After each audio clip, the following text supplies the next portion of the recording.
It's been a few weeks since I've done a fig video. I may have added a couple of varieties since my last video. If you like these videos, please thumbs up or subscribe. I appreciate that. Let's see. Starting here in the backyard, I have 11 varieties. This one is probably the newest. It's been in the ground all of maybe 3 weeks and it has not changed in time. This is a little black Madeira. I'm afraid I'll probably regret putting that one here. I mean, especially it's also in a pot, but they're just known to be horrible splitters, but I had to give it a try. I've actually had really good luck with not having splitters in spite of being in a really wet environment. This is a little Bordeaux Negra Ramada, and even though it's got a lot of figs on it, I still have probably picked close to 10 figs off of this thing. They are so excellent. I love these. The flavor on them is just outstanding. I had 4 ripe ones going at the same time, and this was just a few nights ago, and I figured I'm going to give them one more day. It was the night before last. I woke up in the morning to come out to grab a couple of them, and 3 of the 4 were gone. I saw little stubs still on here. Something came in the night.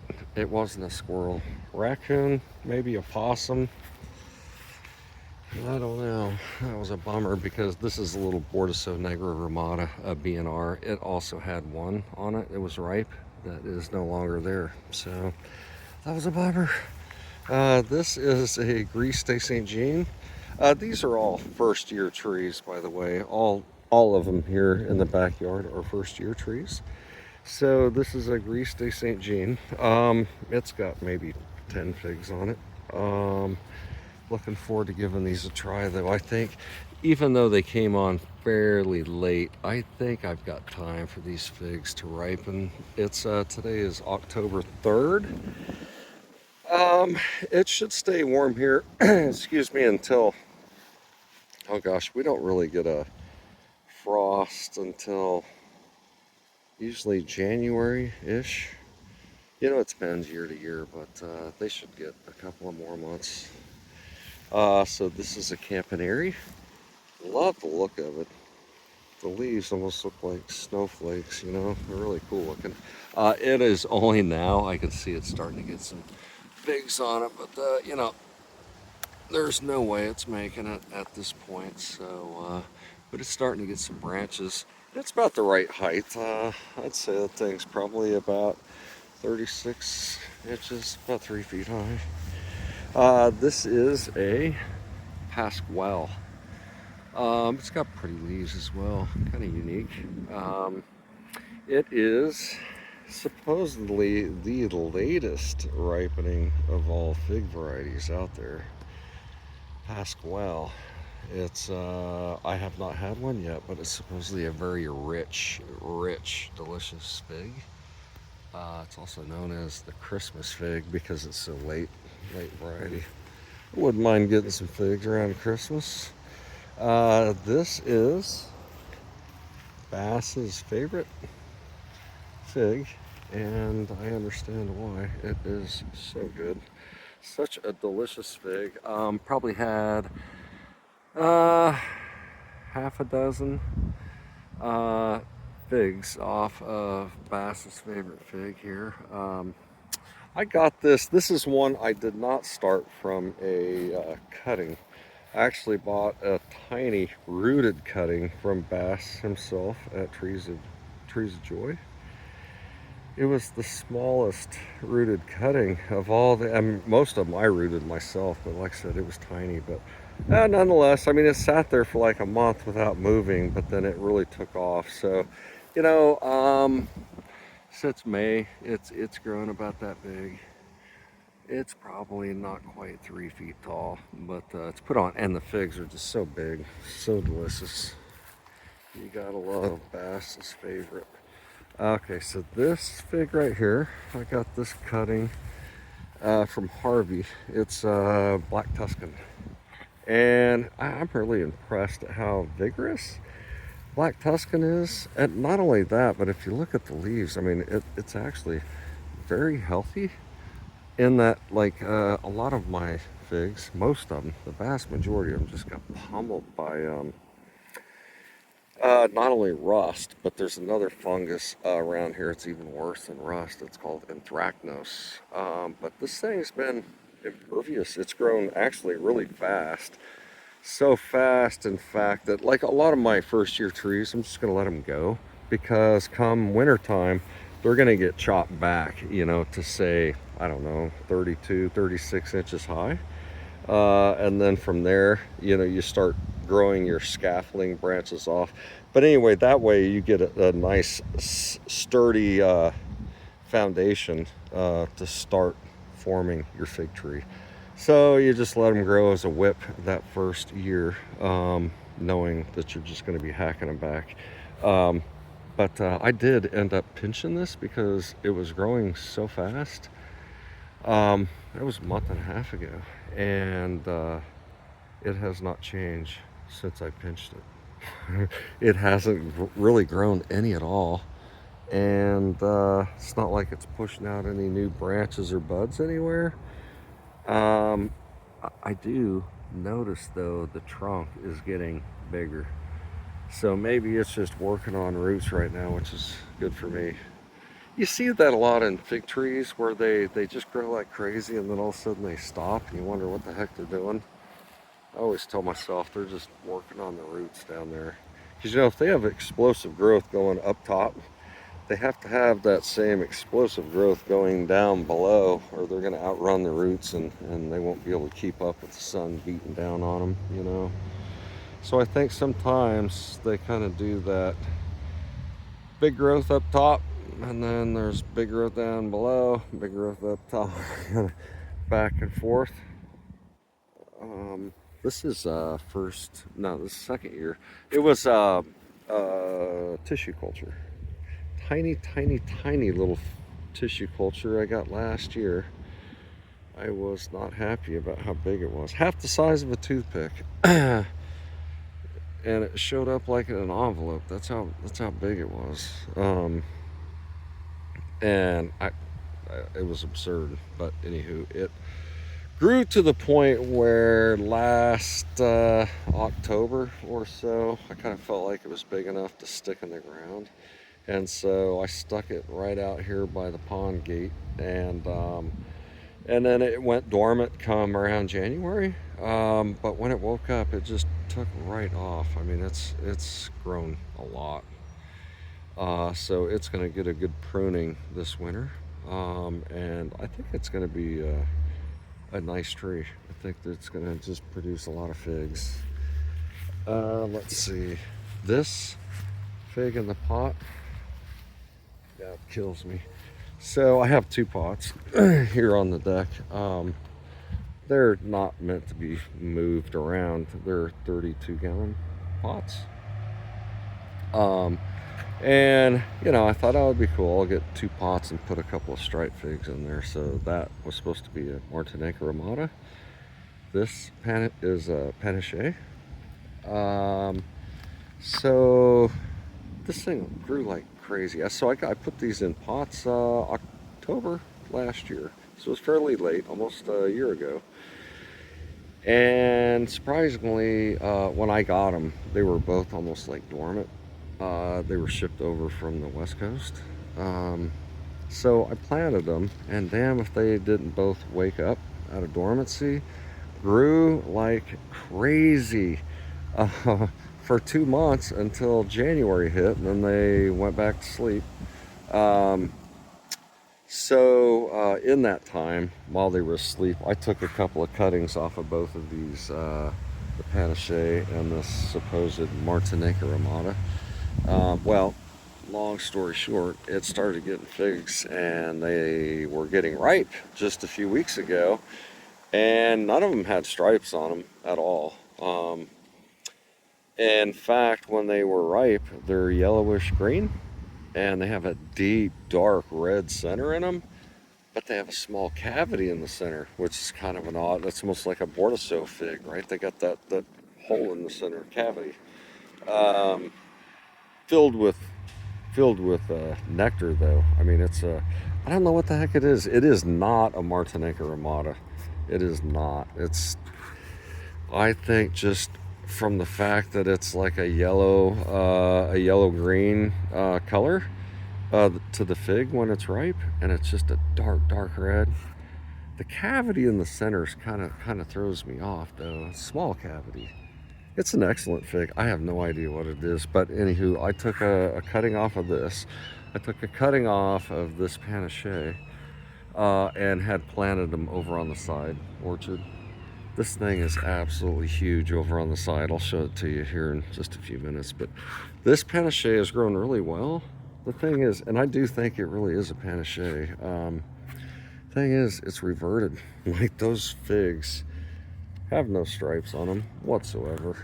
And the figs, I have had a few figs off of this, and they turn out, you know, very dark, almost purple, almost if not black, very dark color when they're ripe, and so sweet. Which panache is like one of the sweetest figs, you know, on that brick scale, testing the sugar content. It is very, but yes. So neither one of them are striped, and that one's not even a Martinica ramada. It's some mystery Adriatic, I think. It's hard to be too upset about it because that's an excellent fig. I don't know what it is. I wish I knew. I have an Adriatic JH. I've got a green Ischia. I've got a white Madeira #1. I've got a lot of figs you could throw into the Adriatic category, and none of them are anything near like that one. So it's a mystery. But this is the side orchard. So starting off right here. So I have, actually, there are 11 figs planted in here, including the 2 in the pot. Well, the 3 in the pot. But then here on the side, I have, let's see, that would mean I've got 48 different figs planted here in the side fig orchard. So I've got here, this is a Nero 600M, which is very much like a Violet de Bordeaux. It is different though. I can certainly tell a difference. And this one's supposedly, not that I really care that much about Breba. I think most of us grow for the main crop, but this one does have, or supposedly has, a much bigger Breba crop than like a straight up Violet de Bordeaux has on it. So there are minor differences.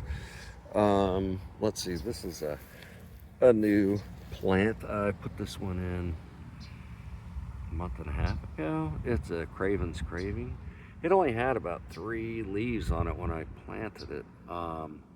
It's got quite a few on it now, but it really hasn't done much in the last couple of weeks. It put a little push out, and then it's working on roots. That's what I'm telling myself. I hope it is. This is Socorro Black. A lot of my trees, so it's October 3rd. It's getting later in the year. It's not really the weather that's making them drop their leaves. It's more of a rust, and I have this anthracnose that's worse than rust. That stuff is bad. But anywho, so a lot of them have lost leaves, and some are still clinging to it. This is Socorro Black. It's got about 20 figs on there, and some of them, you can see this one's starting to think about getting ripe here. I've had a few off of this tree. Good figs for sure. This poor thing is like a 7.5 foot tall Coleodom Noir. It just got ravished by fungus and just defoliated it. It's all right though, because I mean, heck, I've learned a lot. I do spray, by the way, just obviously not enough. And I've also learned that, you know, there's times I'll go out through my fig orchard and go, God, everything looks great. No need to spray. You know, everything's, I don't see any signs of fungus, so I won't spray. That's bad. Do not do that. A lot of the reasons you spray are to be preventive, right? To keep yourself from getting it. It's not meant to, oh God, I've got fungus all over my trees, I need to spray, and you act like you're gonna kill it. Well, the damage is already done and the fungus is already spread. And so if you're spraying as a reactionary thing, then you're always going to be behind the ball, and like I was this year. So I have definitely learned that it don't matter if your figs look great or not. Stay on a standard schedule. Like copper fungicide, it's organic. It's okay. It's not going to kill you, um, and you know it's not harmful.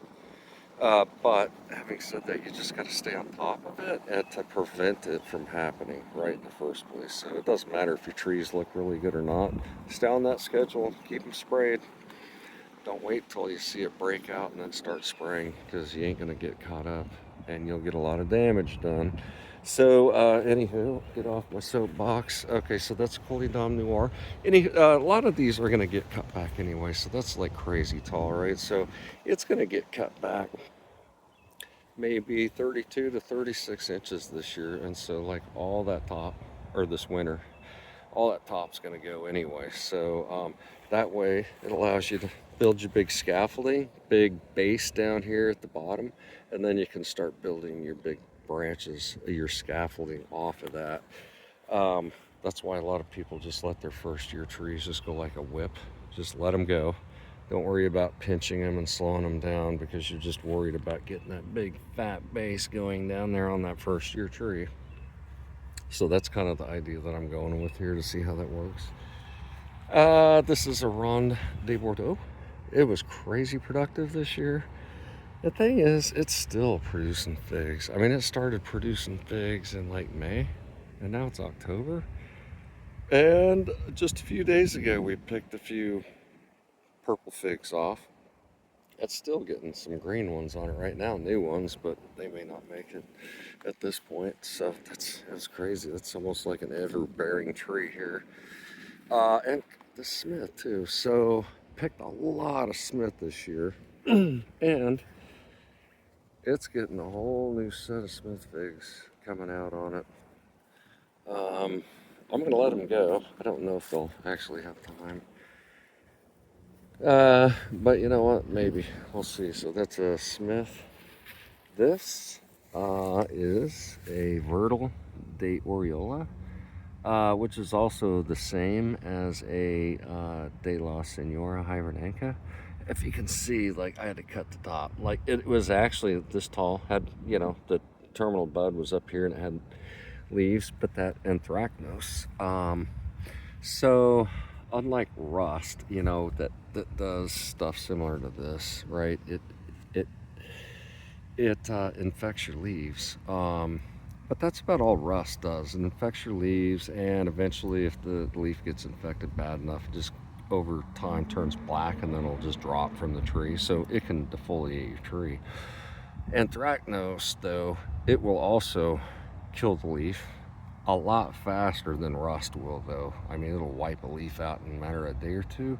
The problem, though, also with anthracnose is, especially on new branches, not ones that have like the bark that have been lignified, but the new kind of green growth can also get infected, just like a leaf. And when it infects the branch, everything from that spot up is gonna die, because it chokes the whole branch off. It infects like the vascular inner workings of the branch. And so I've had a hard lesson learned this year on a number of my first year trees, where I had a number of like 5 to 7 foot trees that like 2 foot up got infected, like in a spot, and had 5 feet of tree above it just die.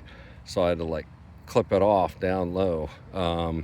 And luckily you get little shoots coming out like this one's doing here, but it's a real disappointment. That anthracnose is a very bad fungus, very bad.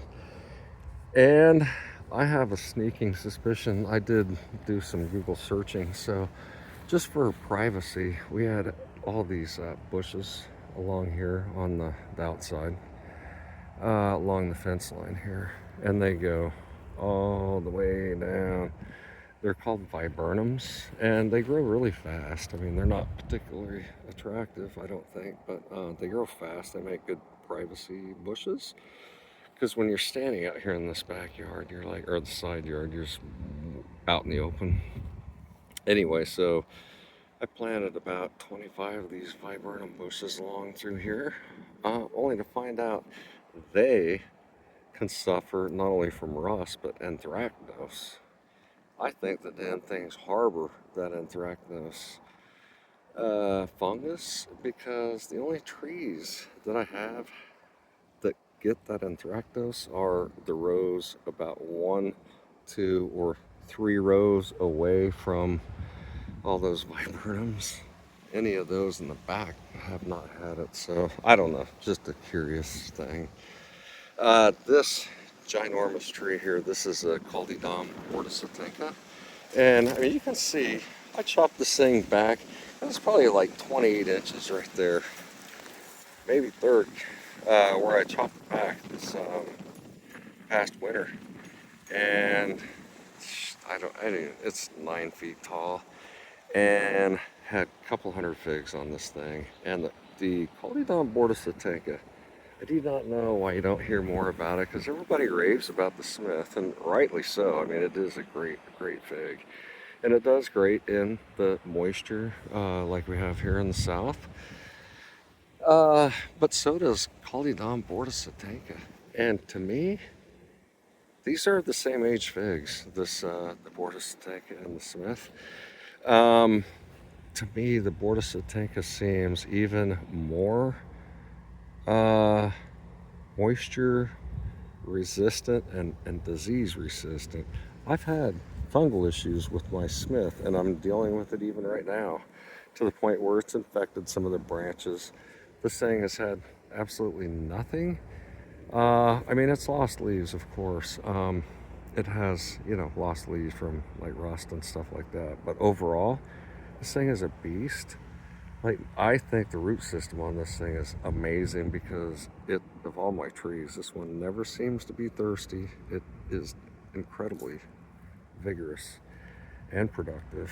And I think in a side-by-side, if I had a really ripe Caldidom bordesatenca versus a really ripe Smith fig, I would pick the bordesatenca. It's better. It's got a better, to me, berry flavor, which I really like. Smith is good too. Don't get me wrong. I'm not saying it's not great. It is. I just like the bordesatenca better. This is pretty much defoliated Verdino del Nord, also known as Figwin or Figoan. It's a really good fig. I've picked quite a few dozen off of this thing. They're small figs, but they are very flavorful. The thing, and I don't know if it's because, so I planted this one last October, so it's only been in the ground about a year, even though it did get a lot of figs on it this year, and I don't know if it's a first year tree thing or what, but I have noticed that this tree in particular, if you pick a fig off of this thing before it's fully ripe, it tastes like a green bell pepper, and like, oh God, I don't like green bell peppers. But if you wait another day or two for it to fully ripe, it is so amazing. The berry flavor, it's amazing.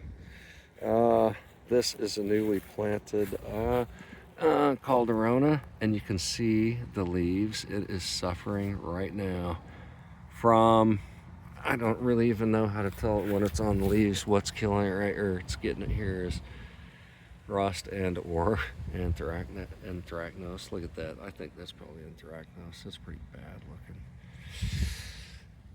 I hate that crap, man. I just, if it gets the leaves, that's one thing, but if it gets on the branches and starts killing it, that's another. Here's my somewhat defoliated Colonel Littman's Black Cross. It's pretty impressive. This thing I also planted last October as a very small cutting. It's pretty nice now, and Colonel Littman's Black Cross is known for being kind of stingy about producing figs. It's first year too, but I know, well, I got one. Next year, I know for sure this thing is going to be loaded full of figs. It's got a nice little structure to it, and it's actually pretty thick. Oh, it's going to be a cool tree. This is Adriatic JH, and literally 2 weeks ago, this thing was like fully leaved. The problem is we were actively picking figs and eating them, and I really don't want to spray it, even with like copper fungicide, anything like that, while we're picking and eating them. So I figured, nah, I'll just wait till we're done. Well, who knew in 2 weeks the whole thing would just like lose all its leaves. So here we are with all these like figs just hanging out on the branches here. I hate that. Yeah, it'll be alright. Surprisingly, they still are ripening and they still taste amazing. This is a little Nordy Barbantane. I just planted this thing, I don't know, a month and a half ago. Nordy Barbantane is a very close relative, some say maybe the same, as Borzazat Grice. No, I'm sorry, Borzazat Noir, which I have right over here. I'll show you here. This is Papone.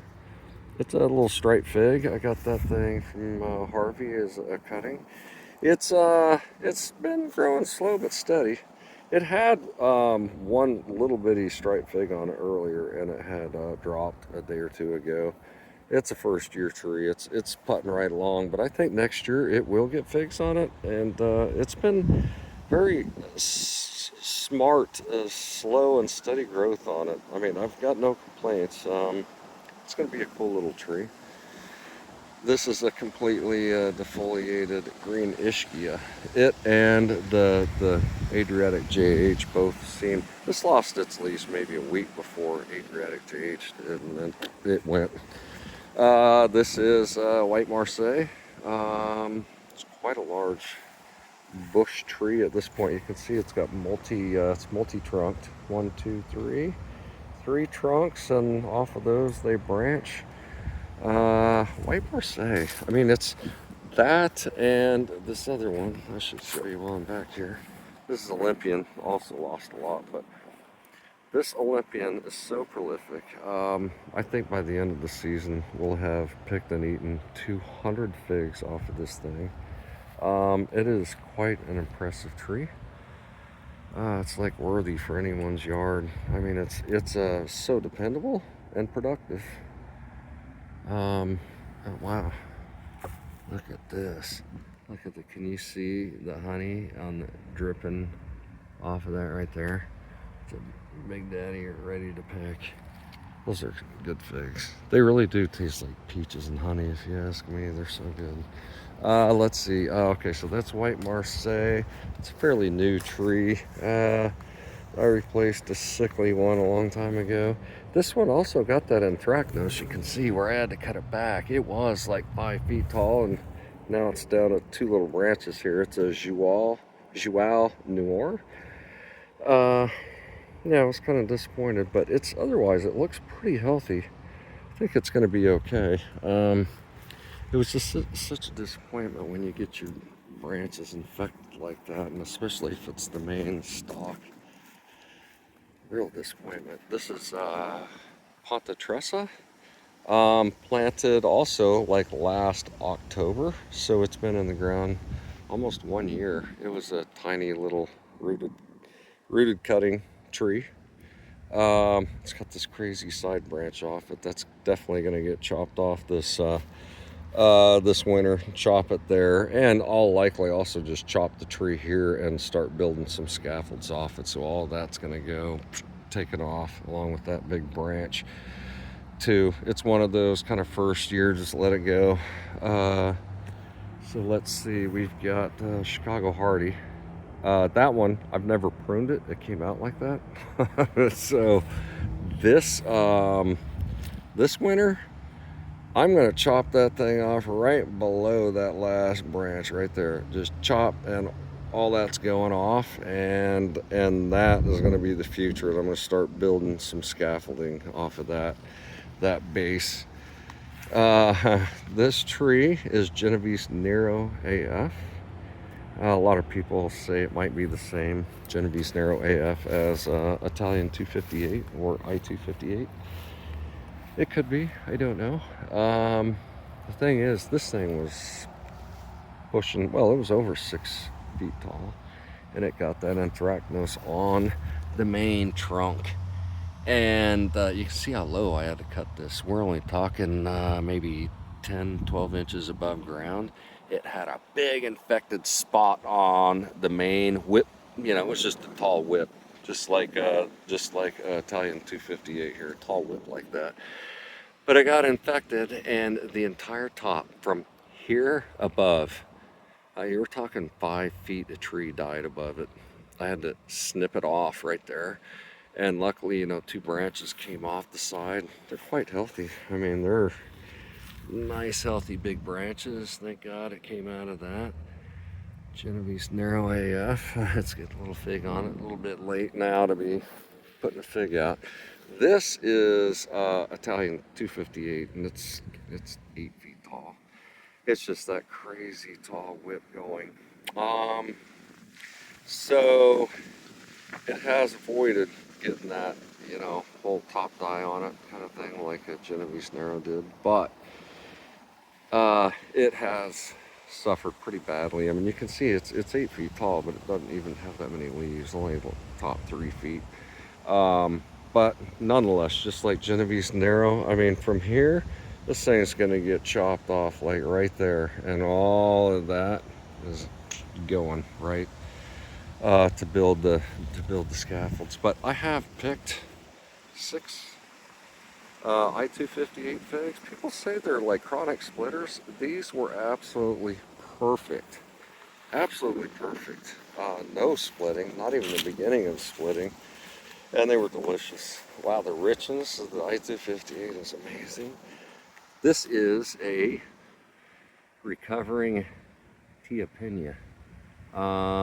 It got hit so hard by that anthracnose, which obviously it impacts the new tissue. So, you know, if it's a first year rooted cutting, you're going to talk about a lot of green wood, not the lignified stuff that has, you know, quote, bark on it. It's the green unlignified stuff that seems to be prone to get that anthracnose, and it'll kill the whole branch. But this whole Tiapina, at one point I thought it was dead. I almost ripped it out of the ground and threw it out. But then I saw a couple of green buds coming off it, and it's looking pretty nice now. I think it might just make it. Tiapina. This is Sasak. That's Wiley. Hi, Bobby. This is Sasak. God, it was such an impressive rooted cutting. It's one of the most impressive ones I had. Not only when it first rooted, but after I had planted it, it took off. But then came along that outbreak of anthracnose that I got, and it killed most of the branches on this thing. Yeah, I mean, it knocked it back to, I mean, just the main stem, and since then it's made quite an explosive comeback. It's got these other branches growing on it. So it's odd though. I see something weird on this one branch. It made me think that it might be infected with that anthracnose, because that's why I noticed on that Vertil de Oriola that just had a branch I had to trim off because of anthracnose. If you notice, like, this has a nice healthy looking top. Those leaves look pretty normal, right? Same with these, like nothing different, right? Same here, they look all. But then you look at here, like there's something different about these, right? Notice how they're all kind of like crinkled and all like folding up a little bit, and they're like a little bit lighter colored than these other leaves. And that to me is almost a classic sign that it almost always points out to the fact that somewhere along the branch it's got a spot on it where it's got that infection, that anthracnose fungus, and it like kills the vascular system on the branch. And so what happens is everywhere from that spot up it just slowly dies, like, and then next thing you know, the whole branch will just tip over. It's insidious. I hate that stuff. Um, yeah, anyway, that tree it has made a great comeback to Sac. It's supposedly, a lot of people compare it to Smith. It's supposedly a very good fig. This is a cutting off the panache I had in the pot out back. The one in the pot is absolutely free of any kind of fungal issues. However, this one out back here it has had that anthracnose. In fact, I'll show you right here. Like, it got infected right in here. I had to cut that branch off, a couple of branches, and you can see some of these leaves are just nasty. But that's panache. This is 5 Terra A. It's an Italian fig. That's pretty. It's actually a pretty cool fig. I actually have not had a chance to try one yet. It's got quite a few figs on it right now. It's I think people put it in the quote Adriatic family. It gets that green yellow fig, dark red inside, kind of a berry flavor. This is a little Violet Sapote. I think it's been dealing with something because it's kind of struggling to get going. Might be just some fig mosaic virus. You can almost see it in some of those leaves there, but a little pruning I think this winter, and hopefully it'll snap out of it. Otherwise it seems like very healthy. Yeah, it's just having a hard time like getting going. Violet Sapote. This is a De La Gloria. Pretty tree. Supposedly a very awesome cherry flavored kind of a fig. De La Gloria. It's pretty. I've got 2 of those actually. Don't ask me why. I've got a here. This is Sal McGill Rojo Roxo Azores Dark. I've had a number of figs off of this one, and it's a first year. And I do have to say, I agree. I think the figs off of the Sal McGill Roxo or Azores Dark are a little more berry flavored than the Chicago Hardy. But Chicago Hardy's really good too. I don't know. They're both really good, I think. This is the Borzazat Noir. You know, kind of a close relative of Noir de Barbentane. This Borzazat Noir, I also thought I had lost it. It was a Harvey cutting. It was doing well. It was getting some figs on it, and it got that when I had that outbreak, that fungal outbreak. Damn near killed it, but it has a new branch coming out, and I think it might just make it. Borzazat Noir. Let's see. It's some figs. You just gotta wonder, like, why do some just seem to breeze right through stuff? This is a Borzazat Grice, and I mean, as you can tell, this thing has suffered like not at all. In fact, it's just been cranking right along this whole time. I mean, there's like no signs of like really any fungal issues on this thing. So healthy and growing so well. Borzazat Grice. It's doing really well. Nice tree. And this one, like, what? I don't know why in the hell I planted this thing at this angle. I want to just go back and kick myself in the butt. Look at how wide this thing is, right? So it's got this great exposure. You can see it's got one branch going this way, but another branch going this way, and it's kind of branched out to create almost this long hedgerow. But it's going like towards the fence. Imagine if I had that thing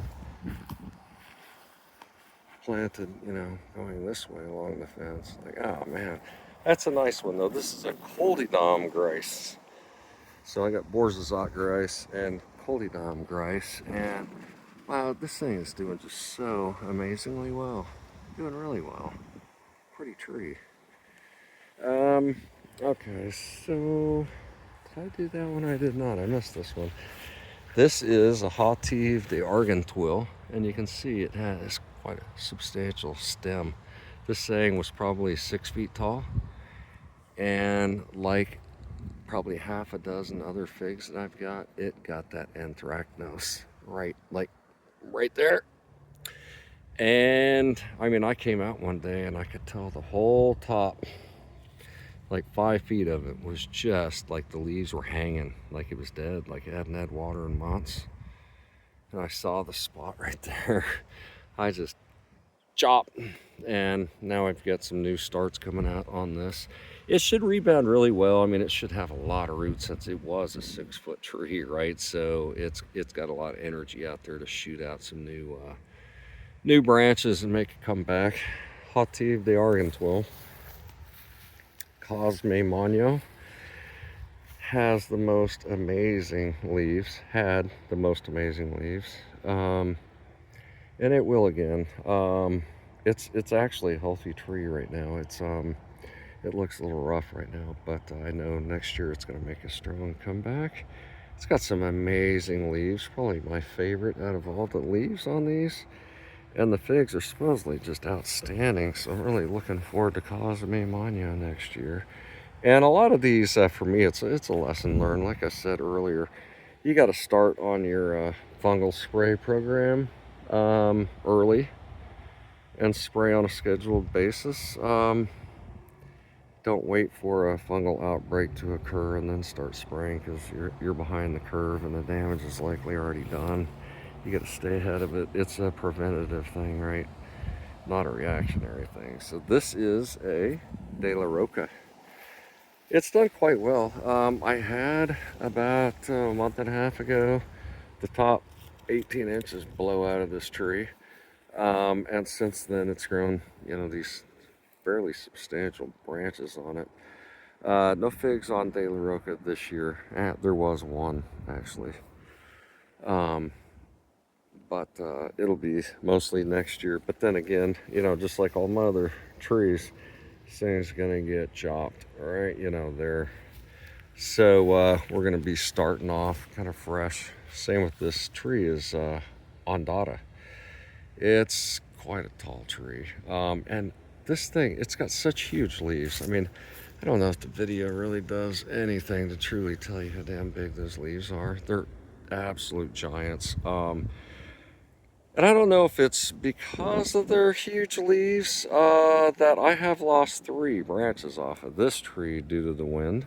And I'm wondering if those big ass leaves are just like wind sails and they catch the wind and just, I mean, look at that poor little branch is like in these big, just blowing in the wind. I mean, that thing's bound to rip off, and they do. I've lost 3 branches on it so far. But having said that, look at the figs. Big old cluster of figs up here. This one looks like it's starting to get ripe right here. It's changing color and kind of swelling up. Ondata, I have not had one yet. Ondata figs are supposedly quite phenomenal, so looking forward to that. Let's see. This impressive tree here is the cutting off of my unknown in the pot out back. The one I was telling you was supposedly a Martinica ramata, and it is not. This thing is 7 foot tall, and this is cutting off of that one. And you look at these branches. I mean, even these branches are like 4 feet tall, with other branches coming off. Another like 4 foot long branch. Here's a 3 foot long branch down here, and then you got all these branches up here. So unlike some of my other, first year cuttings, most of them are just tall whips, right? Without really much for branches. But this thing, I mean, that's impressive. That's probably the most vigorous tree of all that I have, and I have no idea what it is. It was supposed to be a Martinica ramata. The leaves are kind of odd too. From what I've kind of like quote researched on this, I kind of looked up like I used the Google AI for what it's worth and asked it, what kind of fig has primarily 3 and 5 lobed leaves, has a yellowish green fig when ripe. It's dark red in the middle, and it has a hollow center. Kind of like so. Anyway, it mentioned that me mentioning the hollow center was kind of a telling sign, because like of all the figs I have, none of them have that hollow center in them. I mean, it's not big, and actually it's full of nectar. It's like Bordeaux figs are kind of known for having that kind of hollow center in it. So it says, Google said, from what it sounds like, especially mentioning the cavity in the center, that it's likely an Adriatic. I don't know if that. I know there is a tree called Adriatic, I think. I mean, I've got an Adriatic JH. I have a green Ischia. I've got this white Madeira. I've got so many trees that you could potentially throw in that Adriatic category. But this is totally unlike any of those. It really is. It's way different. I don't know what it is. I wish I knew. If you knew, so if you know, I would love some feedback. This is a 5 lober, and you'll notice, like, look at that ginormous. I need to get out of the sun there. Big 3 lober, right? Big 3 lobe leaf. Here's another 5. Here's a 3. Right, so it's almost all 3 and 5 lobes. The figs are just green. There's no stripes on them whatsoever. They're just green. And when they ripen, they are yellowish green, dark blood red in the middle, with a small cavity in the dead center. I don't know, but I'm not that disappointed that it's not a Martinica, because it turned out to be quite a phenomenal fig. But the OCD in me really, it kills me not knowing what it is. This is a White Madeira #1. I've had probably 10 figs off of this one, and they are outstanding. It's like all my other first-year cuttings. It's going to get the job this winter. This is a Galicia Negra, and like Colonel Littman's Black Cross, it's kind of stingy its first year, maybe even 2 in some cases, on producing figs. But I bet you I'll get figs on this thing next year. Galicia Negra. This is Calydon Sapote, which is kind of a strange stepchild in the Calydon family. It's unlike the rest of them. There's a couple maybe in that family. Bordeaux is kind of a different one, and Sapote is Hibernica, closely related to the like the De La Senora Hibernica fig. But yeah, Calydon Sapote. It's pushing out some new growth down there at the base. Okay, so I've got a few more here. This is Calydon Blanc. Picked a number of absolutely delicious figs off of this one this year. Love that fig. Calydon Mutante. It decided not to give me any figs this year. That's okay though. And again, like the others, it's gonna get the chop, and we're gonna scaffold this thing out this winter. This is Calydon Gigantina, which word is, it's really the same as Calydon Blanc. It just has much bigger figs. So it's like a big Calydon Blanc, which, hey, is there such thing as too big of a Calydon Blanc? They are excellent figs. This is really good. I've had a number off this one. Let's see. This is Del San Jamagran. Del San Jamagran is Catalan from St. James the Great. That's a good fig. And then we have another De La Gloria. It's my second one. The other one is like straight across there. So I've got 2 of those. But then right here in the pot, I have a Borda Boraquar, or Boraque. How in the heck do you say that? Borda Boraquar. That one. It just got started. It's probably my newest planting, and oh gosh, I put it in the pot just a few weeks ago, and it's already put on 4 or 5 inches of new growth, putting out the new leaves. It appears to be happy in the pot there. So I think I got them all. I appreciate you watching. If you like these videos, please give me a thumbs up or subscribe, and I'll keep the content coming. Thank you. Have a great day.